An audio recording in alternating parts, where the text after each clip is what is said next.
Ladies and gentlemen, it's time for the greatest rock and roll stories in the universe, all from the fan's perspective. It's Rock Stories with the Brummster. Now, here's the host of the show, my rockin' daddy, the Brummster. It is Rock Stories with the Brummster with two M's. If you see one M, get out of Dodge. By the way, if you want to check out some cool stuff like Today in Rock History with the Brummster, a fresh, free, brand new one every single day. Check it out. Rock Stories with the Brummster obviously plays here on the Brummster Spotify channel and at rockradio559.com. But if you want a Today in Rock History that's fresh, you go to YouTube and you type in Today in Rock History. You get Today in Rock History, some story, and it was something that was made a couple years ago. Today in Rock History with the Brummster, every single day, applicable to that actual date. You'll get a free, quick Today in Rock History, real fun, every single day. Today in Rock History with the Brummster YouTube channel. Don't forget to like your video and subscribe to our channel. Welcome, Rock Stories with the Brummster. Real rock stories from the fan's perspective, pulling back the curtain. Pull that back. Got lots of great stories to talk about and lots of awesome guests.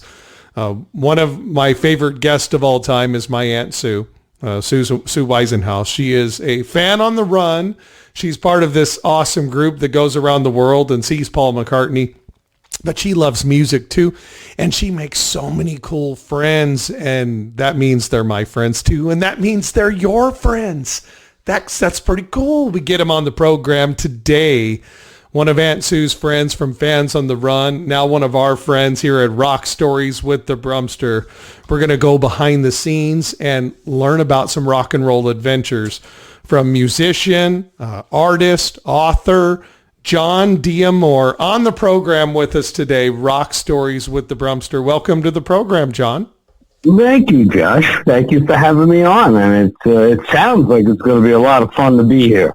Oh, it is. It's more fun than you could shake a stick at. You have I mentioned theater of the mind when I mentioned to you this was an audio thing, and you said, whatever I've got left of it, right? That's it. Yeah, I had a wonderful time in the music business back in the 70s and 80s, and everything that could go along with that. But I have some fun stories to tell you. Actually, one that started before I wasn't even on stage when it happened. I guess the first thing that you'd like to hear. I'm not sure if a lot of your audience, I'm not positive of your demographic, but, most of my favorite acts happened throughout the 60s and then into the 70s, obviously. And that's when I was fortunate enough to make it to the stage. See, I was very fortunate when I was 7 years old and a little bit before the Beatles got to town.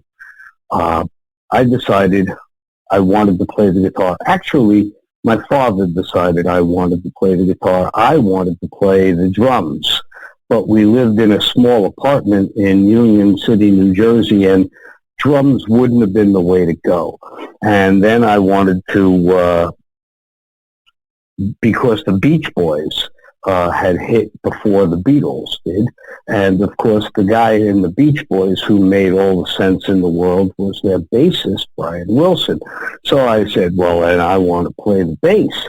And he says, oh, you can't go to a party and take out a 4-string guitar and play for people or anything like that. So he went out and he bought me what probably was the worst $35 guitar that you could get a 7.5-year-old kid, with the strings that were at least a half-inch off the fretboard.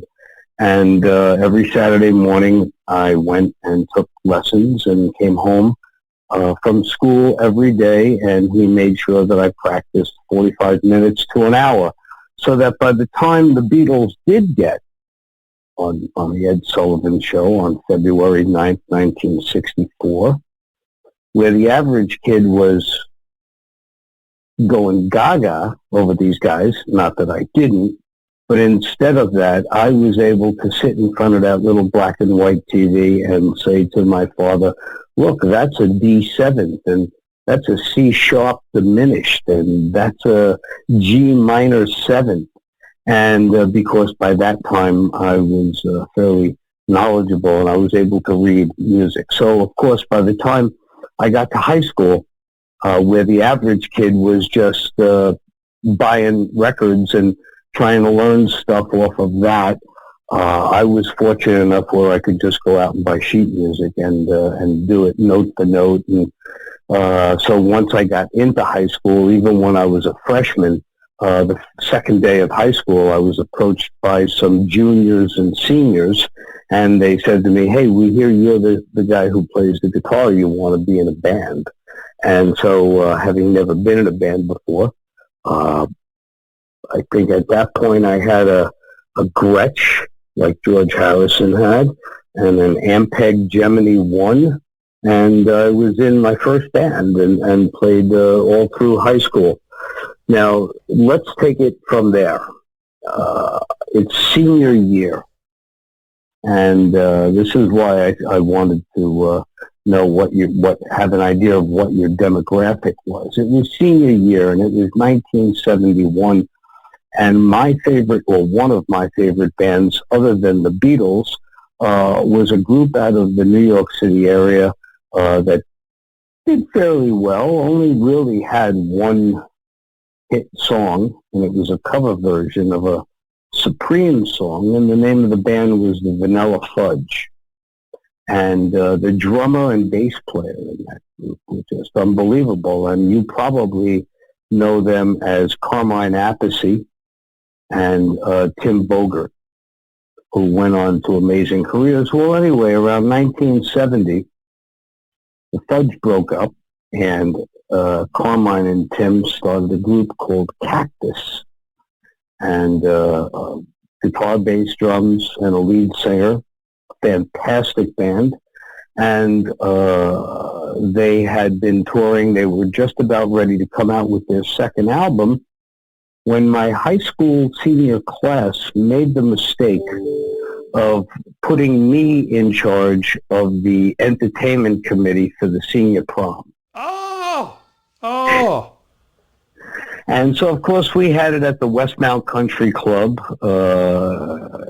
in New Jersey, and of course, we had your standard schlock band that played Show Me the Way to Santa Fe, or something like that, and we had that kind of band. But I made sure that we raised about an additional $3,500, and I got Cactus to play for 1 hour at my prom, which was amazing. Who was that? And, it ran past my earlobes. The name of the band? Cactus. Cactus. Okay.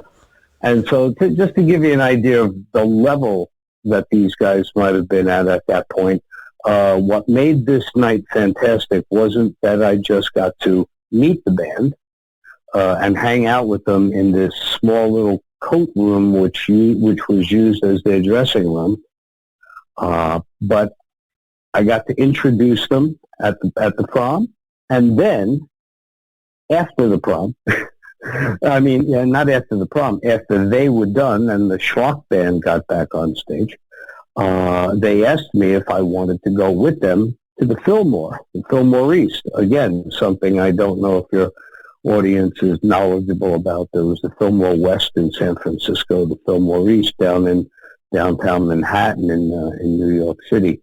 And they were headlining that night, and opening for them was Humble Pie, another band I don't know if you've ever heard of. Yeah, I don't need no doctor. Vanilla Fudge, you you keep me hanging on. These are all hits. These are all hits. Yeah. And so I there I am, this 17-year-old kid. I left my dad's car and my date at the senior prom, and I got in the limo with the band, went to the Fillmore, and got to hang out backstage for 2 shows with Humble Pie opening and Cactus performing. And I think the final show ended like 1:30 or 2 o'clock in the morning.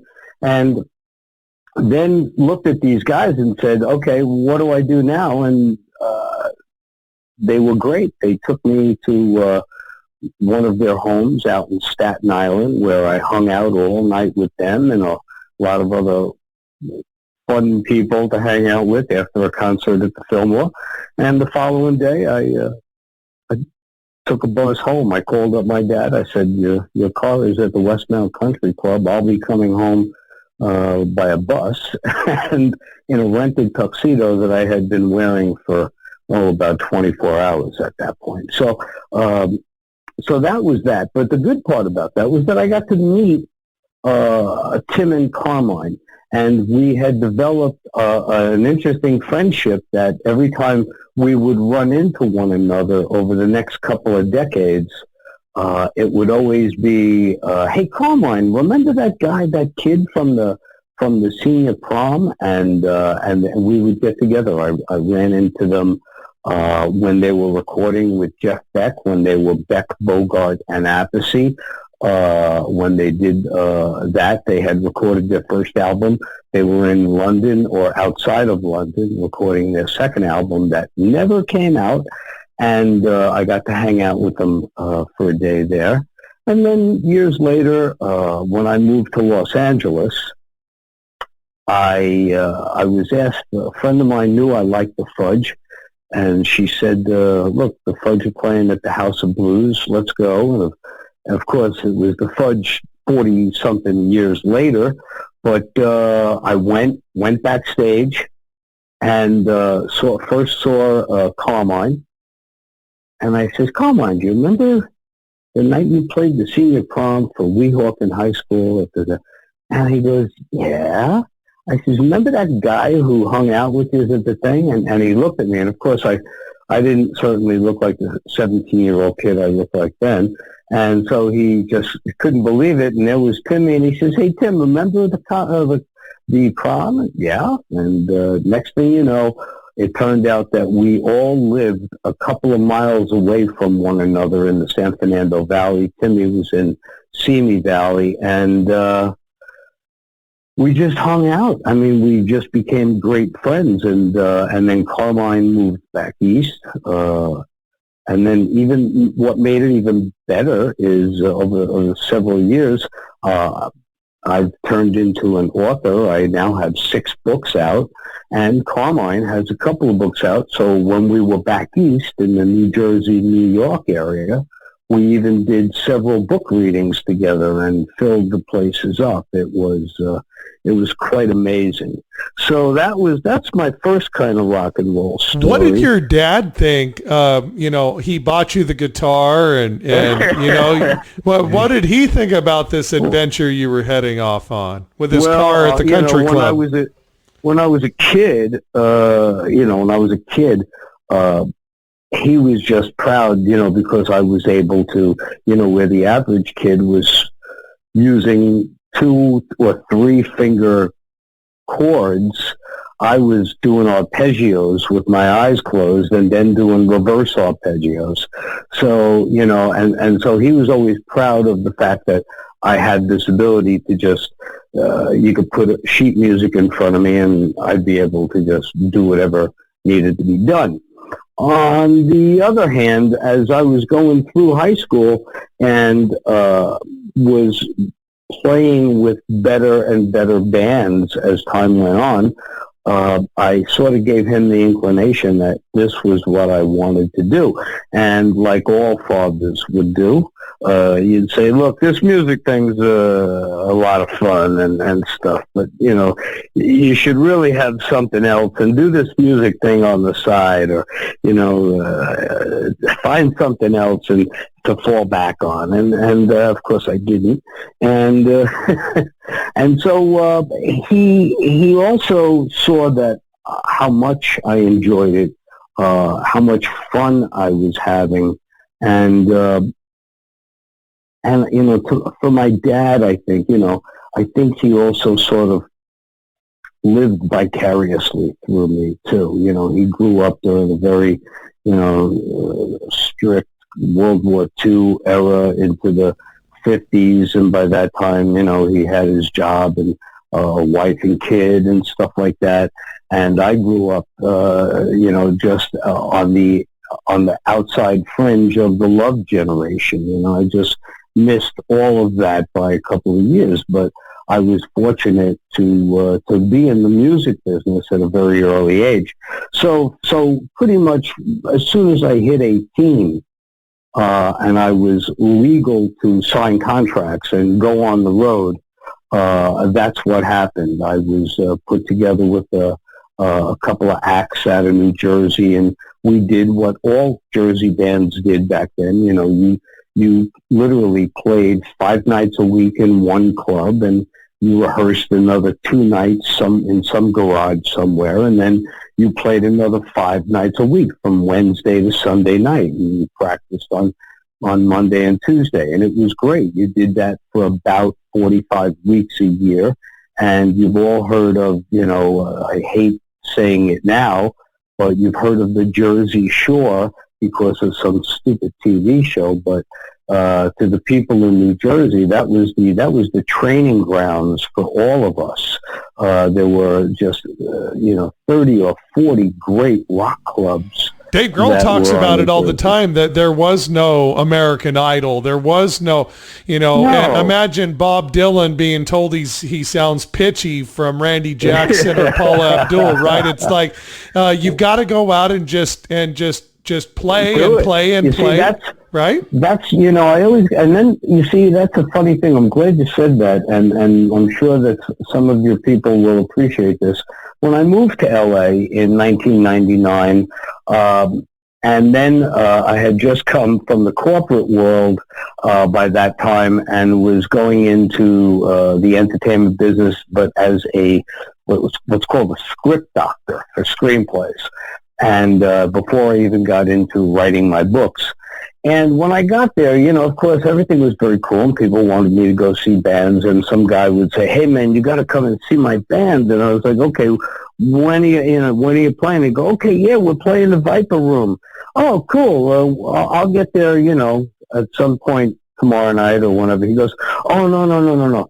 We only play for 45 minutes." And I was like, what do you mean? And he says, "Well, you see, one band shows up at like 8 o'clock and they play until 8:45, and then they have 15 minutes to get their equipment off, and we have to get ours on, and then we go on at 9 o'clock and we have to get off at 9:45. And I said, how do you get good? How do you, we got great by playing 5 or 6, and as anybody who watches the Beatles anthology or any kind of documentary about the groups who or Get Back, most recently Get Back. I'm sorry. That was an embarrassment. I'm sorry to say that. Don't get me wrong. What Peter Jackson did was just prolong an antagonizingly bad movie anyway that the Beatles originally made back in the early 70s. Or late 60s, early 70s. And I'm a monster Beatle fan next to Aunt Sue. But I got to call it the way it was. It was a piece of crap. And but if Peter Jackson wants to make a movie about me, well, then he can certainly. I'm not going to question him. But I think. But how they play, they must have played every single song 5,000 times. I mean, well, that's just it. That was what made them great. Those 6 or 7 nights a week in Hamburg and those 5 nights a week at the Cavern and all the other clubs in England. And that's what made all the groups from the 60s into the 70s great. They didn't go to SIR or a rehearsal studio and practice for a couple of weeks. They learned other people's songs, and they went into bars and clubs and played for 5 nights. And this is how it was done. I realize we're never going to see those days again. And you played over and over and over, and you worked well with the musicians. You formed a bond with the musicians. You saw what the audience liked, what the audience didn't like, and you honed your sets around that. I mean, there was no rocket scientists to it because none of us were rocket scientists. We were just good musicians. Very similar to comedians, how they go and they learn how to read the room and figure out what to throw in the trash and what to keep, right? Exactly like that. So that's what we originally did at those Jersey bar bands. We played everywhere from Connecticut to upstate New York, down into Manhattan, and then you had, like I said, 30 or 40 great rock clubs in Jersey that went anywhere from northern New Jersey all the way down the coast, down the Jersey Shore. And then we would cut across and head into the Philadelphia area. And then you would wind up, and that would usually take you about 35 to 40 weeks.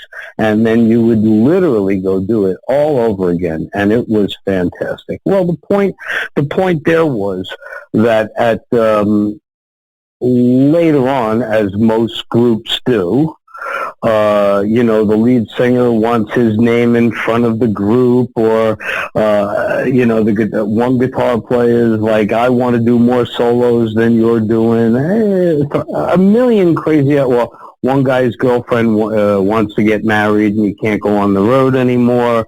Or if you had a girl in the band, it usually caused other kinds of problems. But so what happened was bands started falling apart, as they would tend to do. And my manager got a call from a producer, a music producer in New York City one day, and just happened to mention that a guitar player, a session musician that he had booked, had canceled at the last minute, and he asked if my manager knew anybody who could read charts. And he says, yeah, I got a guy who can read charts. So they sent me over there, and I think the first time I did it, I walked in with like 3 guitar cases. I had an Ovation acoustic, a Strat, and a Les Paul, because that's all you needed back then. And I walked in, and I saw the charts, and they paid me to play some, 45-second jingle music. And I ran through it a couple of times. We took it, we tracked it a couple of times. And a couple of days later, I got a check for $3,500. I says, this does not suck. Yeah. This is a good thing to do. Do you give your dad a call, or did you let him know, hey, just so you know, this is working out? By that time, I, the funny thing is, by that time, I had been making a little bit more money than my dad was in his regular day job. So that was always the funny thing, it's like, and I would always say to him, so you still want me to find something to fall back on, huh? Which later on, it did make sense, because by about 1985, I had run my course in what I enjoyed doing in the music business. So, I like I said, besides knowing people like Carmine and Timmy and stuff, I mean, the numbers of the people, the famous people that I could say that, I've partied with in some fashion or another, or hung out with in some fashion or another, is really, to people of my generation, it would be very, very, very impressive. To kids today, they'd go, who's that? What? Who? And but that's okay. I enjoyed it immensely. I got to hang out with the guys from the original Journey, and was it last name original Journey, last name Fleischman, right? Fleischman, the original lead singer of Journey. Greg Rowley. Greg Rowley was the original singer. They had another guitar player. No idea who he was, but he was just a rhythm guitar player. The other guy, the one who was with Santana, he was also Neil Sean. Yeah, Neil Sean. He was with them. But Ainsley Dunbar was the drummer, and they put 2 albums out before Steve Perry joined, and then Steve Perry joined. Prior to that, it was only Greg Rowley who did all the vocals on those first 2 albums. But then, and then other stuff, guys like Flo and Eddie, hung out in a hotel room in Morristown, New Jersey one night with Buzzy Linhart and Flo and Eddie. Again, today, most people have no clue who they were. But back then, everybody knew who Buzzy and Flo and Eddie were. But it was a lot of fun. But let's see. So over the years, around 85, like I said, and I'll be happy to recant anything that you want to talk about back in the music business. If you just bring something up or a question, I mean, probably I'm sure Sue knows about the one time that I got to be in the presence of Paul McCartney, and it was in England. It was in October of 1973. And I had been contracted to go to London to do some session work. And while I was there, I was invited to go to George Martin's recording studio, which was called Air Studios. It was right in the heart of London. And for you kids who don't know, George Martin was the Beatles' producer. Anyway, so after the Beatles broke up, he opened up Air Studios, and I got invited to go there because they were going to open up and use for the first time the very first track of the very first 24-track recording machine in all of England. Now, again, to the kids today who have unlimited tracks, you can't imagine what having 24 tracks must have been like after you recorded something like Sgt. Pepper's on 4-track, or the White Album on 8-track, so I was very fortunate. I got invited to that, and I got to see Roxy Music, the first group to use Air's 24-track machine. And Love is the Drug, right? Exactly. Now, this was a couple of years before Love is the Drug, but that's the band, and absolutely that was them. And while they were in Studio One, what's his name? Robert Fripp, the famous guitar player from King Crimson, and Brian Eno, who everybody knew from, he produced David Bowie, Lou Reed, Iggy Pop. Okay, well, anyway, they were also in the studio, and it was very exciting to just be there to see this. So, of course, the person who invited me there brought me out into the lobby, and she says, I got somebody I want you to meet. Cool. I get there, and again, I can only hope that your audience knows, but I'm standing face to face, and only because he was wearing platform shoes, he was eye to eye with me. I was with Mark Bolan from T-Rex, Get It On, Bang a Gong, that song. And so Mark and I met in the lobby of Air Studios, and I just happened to look down, and there he was holding a Les Paul case. And I says, oh, yeah, that's right, you play a Les Paul. He says, oh, you a guitar player? Yes, I am. And then he asked me to go into a small studio with him and tune up his Les Pauls. And he had like 3 of them with him. So we tuned up and we played Bang a Gong for a couple of minutes. And then I got called out of that studio because something very special was happening. In one of the other studios there on a 12-track board, I was told to sit in the control room on a stool, do not say a word, just don't ask anything, don't say anything. Only speak if spoken to, and that's it.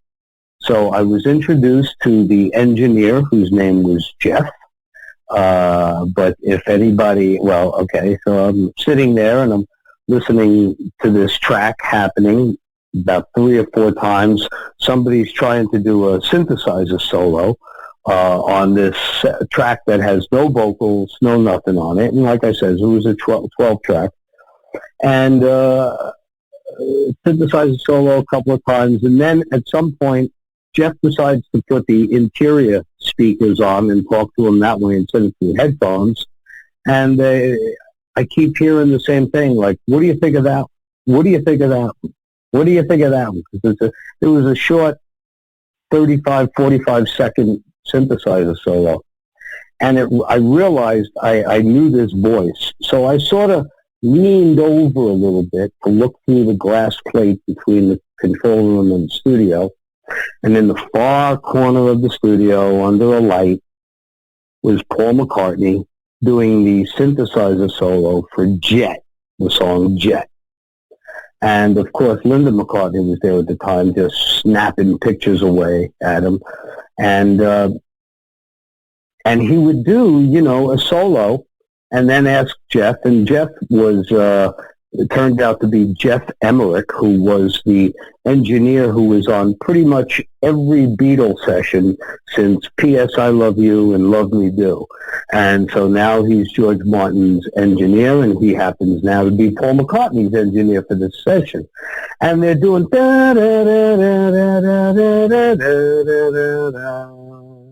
and so I'm listening to this, and it was an early Moog synthesizer.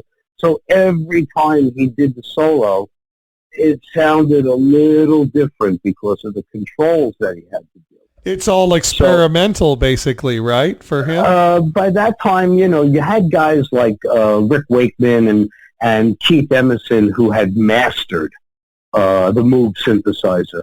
But for guys like Paul McCartney, it was just a toy, you know, something that he was playing with. So I lean over, and I guess he saw my head or something, and so he's doing a solo, and he says to Jeff, "What do you think of that one?" And so Jeff says, "Well, we'll keep it and come back to it." And he says, "Okay, let me do another one." He does another one, but this time he looks at me, and he goes, "What do you think?" So here you are, you're 20 years old, you're 3,000 miles from home, you just got done seeing Roxy Music and jammed with Nick Mark Bolan, and now you're in a room and being asked by Paul McCartney, "What do you think of my synthesizer solo?" What do you say to him? Paul, it sucked. Do it again. No, you don't do that. You simply put your thumb up in the air and go, that's what you do. It's good stuff. It's good Give stuff. the thumb, you know. And so he said to Jeff, he says, "Okay, let's keep that one too, and we'll get back to it later." And so I'm just psyched that, you know, Paul McCartney asked me a question, and I reacted without having to utter a sound.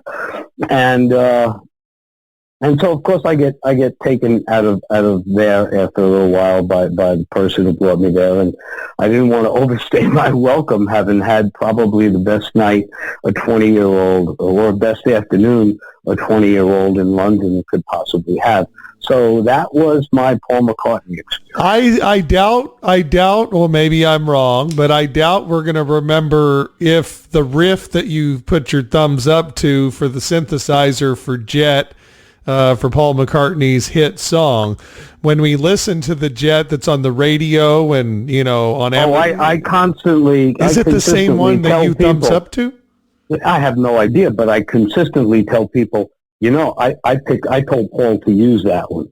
That's the one I told Paul. That's what I'm talking about. Yeah. I mean, if I'm gonna, you know, bull my way through it, I might as well take complete credit for it. So that was my Paul McCartney story.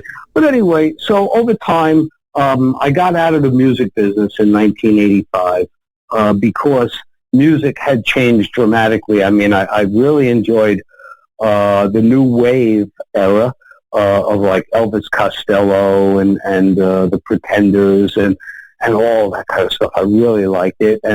But things were also getting very electronic at that time, too. It was Devo, and it was orchestral maneuvers in the dark. And the thing that really killed it, as it also killed groups performing in clubs, was disco. You know, why should a club owner have to pay a band $1,000 a night to perform when he could pay, and then have to have all that equipment go in and out, and a handful of guys in the band and their girlfriends, and who owes money on a bar tab, when a DJ would come in and play straight through. He wasn't in a union. He didn't have to play for 40 minutes and take a 20-minute break like we did. And so, the club owner realized, I'll pay one guy, I'll pay him $300 a night, have music from the time the door opens until the time the door closes, and I only got one guy I got to deal with. And it started killing the band business and the club business for bands. So by that time, by about 1985, like I said, I wasn't enjoying the kind of music that was out there, and certainly I was never going to be Bruce Springsteen, nor did I intend to aspire to be Springsteen. But had it fallen into my lap, I would not have brushed it away. But it was time. You don't want to be, and there's sorry folks, especially for those of us my age who are out there. I got a lot of friends still who are in their 60s, and some of them are actually in their 70s. And they're still at home now playing with their Studio Pro or whatever it's called on their computer, and making music and saying, okay, this is going to be my year. And no, it's not. And I didn't want to be that guy, or I didn't want to be one of those guys who play one night a week in some bar, and they're doing the same set that they were doing in 1973 when they were playing in a rock club somewhere. So I got into, I did the best I possibly could and took the extreme and cut my hair, bought a bunch of suits, and got into the corporate world because not going to college, as many of us musicians did not do, I had to get into some place where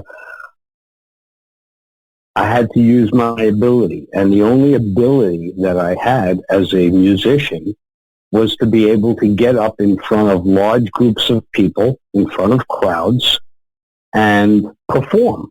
But how do you do that wearing a suit and working for a corporation? Well, I found a couple of companies, actually major corporations in the United States, the largest insurance companies, MetLife and Mutual of New York, and they needed somebody to be able to speak at conferences and seminars and conventions and to do presentations to large groups of employees, because that's where they made their money, selling group insurance to these kinds of organizations. So I fell into a department where I would sell or offer life insurance programs to employers of 5,000 or more people, which meant that I would have to do these presentations to groups of 700 to 2,500 at a time.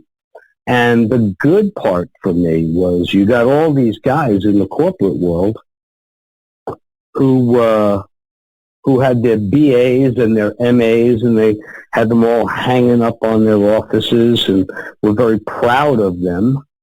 But when you put them on a stage and have them have to do a presentation about payroll-deducted life insurance to a group of 2,000 people, they freeze. Yeah, public speaking is the most feared activity for all of humanity. Yeah. Because I had absolutely no problem doing it. Yeah. And because I had that, I don't want to call it a gift, but it was a gift, it was a talent, it was an ability.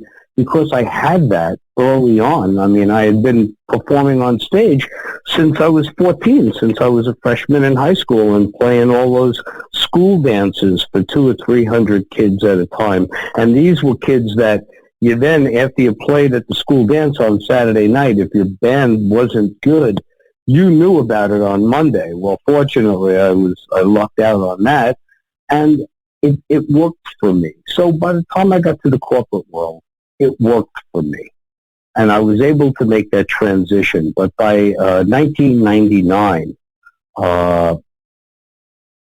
the corporate world really I started to see that after about 14 years in it, I was starting to become the people I despised, my bosses and stuff. And, you know, I didn't want to have to live for my quarterly bonus or, you know, what overrides I could make or, you know, because, of course, working out of the New York City office, my department regionally always made more money than all of the other departments across the country that did the exact same thing because I had the biggest audience there, especially for unions. So by 99, I just hated it. And so I remember it was actually right around now. It was April 15th, 1999. I brought my, at that time, it was a very cool new thing. I brought my laptop computer and my corporate expense cards, my corporate expense account cards, the credit cards, into the New York office. And I went to the vice president that I reported to, and I just said, I don't want to be like you, and I quit. And then 2 weeks later, I got in my car and drove to California and started my life all over again. So, you know, technically you do that in your life. I started life as a musician, and I had a really good run on that, doing a great time. And then I got into the corporate world, and I had I succeeded in ways that I never thought I would achieve. And then when I moved out to Los Angeles, I went out with the idea of writing what would be my first book. And within 2 years of being there, I was one of the, eminent script doctors. I wound up having a very good ability to edit and format screenplays of other people. And so the studios contracted me quite a bit until as things happen in LA specifically, you have the writers' strike, which happens every several years. And in one of those writers' strikes, the guild did not, in my opinion and the opinion of many other script doctors, did not look after us in what we did. And so we sort of lost a lot of business, which was okay for me because I was still doing very well. But that was when I decided I wanted to put out that book that I went to LA to originally write. And that book was called The Boss Always Sits in the Back. And it's a memoir, which is odd in itself because most authors, their first book is not a memoir. That usually comes down the line. But this particular book is about something that I had done from 1975 to 1977. When I was a musician, at this point a session musician, and I had been working in New York and sometimes in San Francisco and sometimes in Los Angeles. But based on my last name, D'Amore, and the fact that I am Italian and come from northern New Jersey, you can understand that maybe some people in my family were involved in some other things. For those of you who watch too many episodes of The Sopranos or anything of that ilk. But anyway, so I wound up being part of a scam that took place in Las Vegas from 1975 to 1977 that hit several casinos, and it had a very nice run until they found out about it, and then some people went missing. And I was one of the lucky ones, so I got to write about it many years later after a lot of the people who were involved asked me, please don't write about it while I'm alive. And so I had to wait until 1999 until they passed away.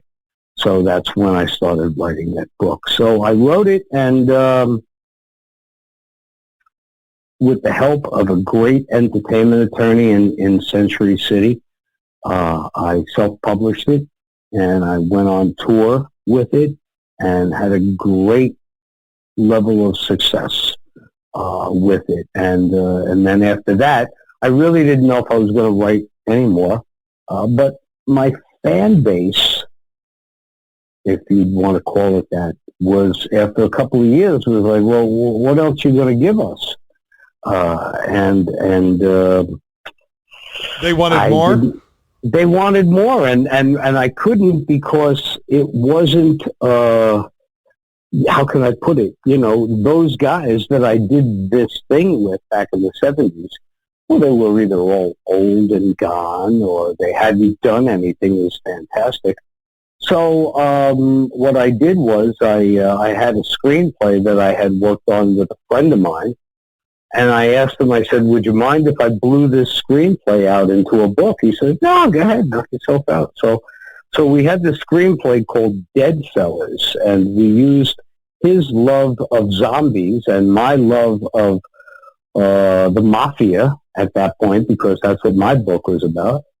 And we came up with a story called Dead Fellas. And of course, it's dead mob guys who come back as mob zombies. Oh, and, that's an interesting premise, man. Jon, that is interesting right there.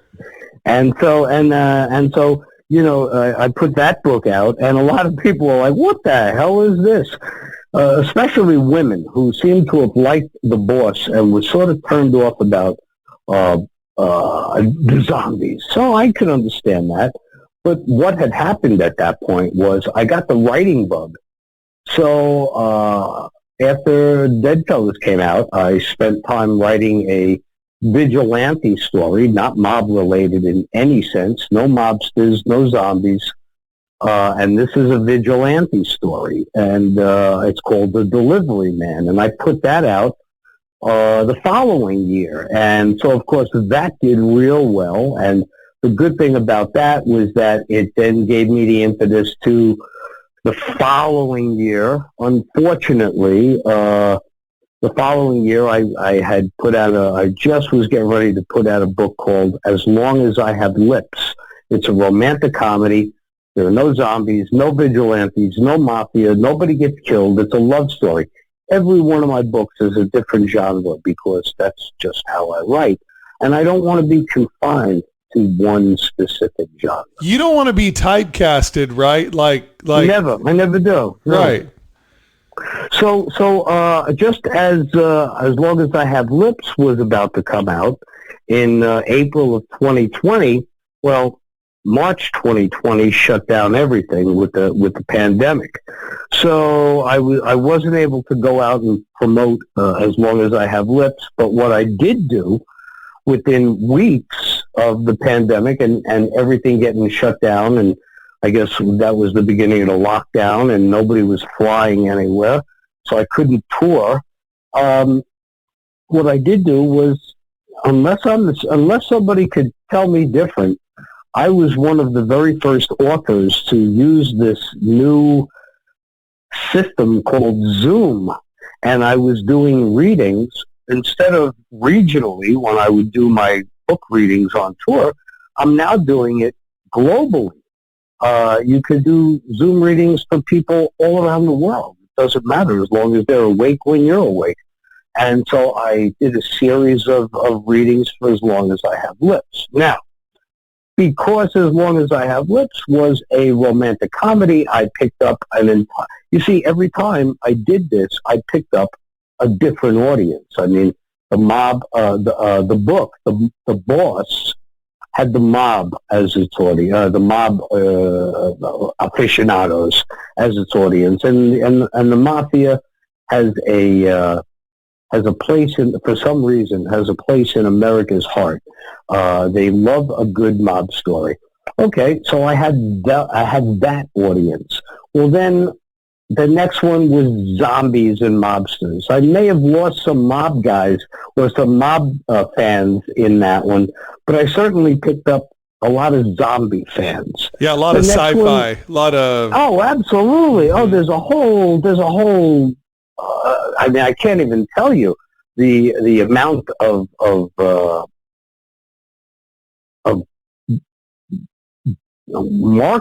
market for simply zombie things. I mean, I even did an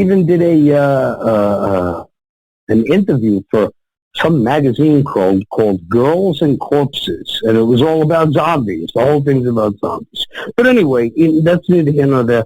So then what happened was, after, as long as I Have Lips came out, the ladies sort of fell for that one hard, and a lot of them gave all of my books a chance. And it turned out that, hey, the zombie one isn't so gory as much as it is very funny. And the zombies only show up in the last 3 chapters anyway. So, and so while I was home and unable to tour on As Long as I Have Lips, I stayed home and wrote another book called Rub Down, based on a screenplay that I had written with a woman a few years earlier. And so Rub Down, did fairly well, again, because you can't go out and tour. It's a killer. So I was, again, relegated to doing it on Zoom. And then over the last year, I had another book inside me that I had been writing, since I started it in 1977, pretty much right after the Vegas trips ended. And I started writing it in 1977 and just always wound up putting it in a drawer somewhere. And, or at some point no longer in a drawer because it was originally typed on a typewriter. Then it went into a computer file from one program to another program to another program. And so I decided to finish it last year, and it's called Me and George. And so that, folks, is pretty much it. I started life as a 7-year-old guitar player who fell in love with music, and it wasn't hard to do since I lived literally, I could see the Empire State Building from our apartment in New Jersey. That's how close I was to New York. So, the first bands that I ever went to see were the greatest bands. They were the Young Rascals, the Vanilla Fudge, Jimi Hendrix, Mountain. The list is so bizarre to even go into it, but it was a great time, and I grew up in a great place. And then I got smart at a certain age and went into the business world, the corporate world. Did that, and maybe I should have stayed there. Who knows? But I decided to go to California and be a writer, and that's what I am now. Well, you're an artist, and artists, get bored doing the same exact crap over and over again. You want something new, you want something different, and so that you're always creating, and it's always something new. You're a creator, and I'm wondering, as you've gone through all these different seasons of your life, obviously pieces of the past are always still with you and helping you to create the next new thing, whatever that might be. Do you find that you come full circle, or are you going back to maybe playing more music, or do you have that on your mind and in your heart as well? No, I listen to music when I write. I have a library of my personal 3,732 songs that are my favorites, and I have them on a playlist, and I get in front of my computer from time to time, burn one, and open up my Word program, turn on the music, make a cup of coffee or a bottle of water, and I sit and I write, and that's all I do. And writers talk about writer's block. I have a couple of, I have days when I don't write, but it's only because I got some other stuff on my mind. If you're a writer, there's really no such thing as writer's block, because even if you have something else on your mind, it means maybe that's what you should be writing about. Right. So that's it. So I hope I entertained your audience. I know I spoke for probably an hour, and I told you to shut me up, you know. Nah, man. Friend of Aunt Sue is my friend indeed. Jon, you're an artist, you're a rocker, you're an author.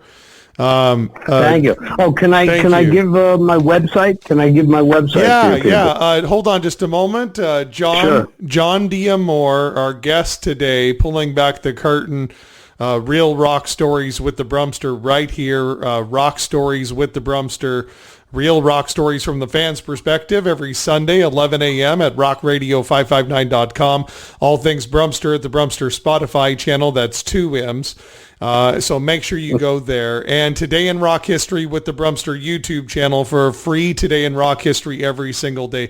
Jon D'Amore is an amazing man. He has so many different talents, and he's an artist, and I respect that about you, Jon. I'm so excited to share you with our audience, and thank you for being here today. For our audience who have enjoyed being along with us here on the ride with you, how can they get in touch with you and promote what you've got going on, and talk a little bit about that on how they can go to your website, etc.?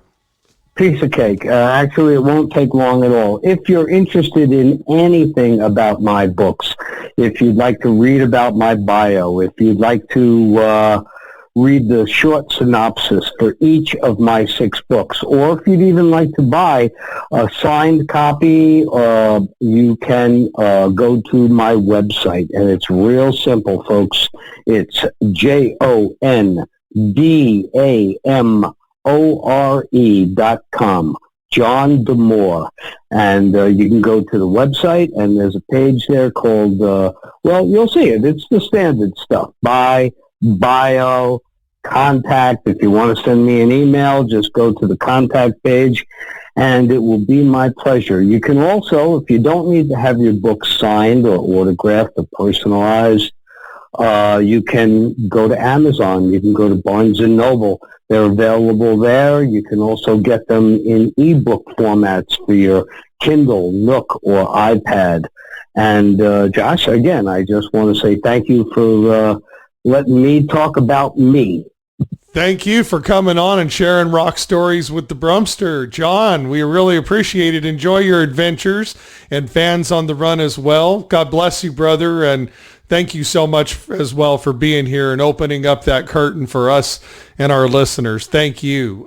Thank you. Hang on the line for our engineers, and I'll be right with you, Jon. Thank you so much. Sure, I'll hold on. Thank you. Jon D'Amore, what a great guest, pulling back the curtain, real rock stories from the fans' perspective. We've got great guests on all the time, telling you those great memories. I mean, imagine being in the studio and you just got done playing Bang a Gong to tune up some guitars with the lead singer for T-Rex, and all of a sudden you're sitting in a studio and you hear a synthesizer, and it's Paul McCartney trying to figure out the right sound for the song Jet. And all of a sudden, Paul McCartney looks up to you while you're in there, a 20-year-old kid, and says, "What do you think about that one?" And you put your thumbs up and I was just a part of history. That is so cool. Taking you back in time every single program. Check out Rock Stories with the Brummster Sundays at 11 a.m. Pacific Standard Time at your rock station online at rockradio559.com. That's rockradio559.com. And also as well, you can find all Rock Stories with the Brummster and all things Brummster at the Brummster Spotify channel. Thanks for joining us for Rock Stories with the Brummster.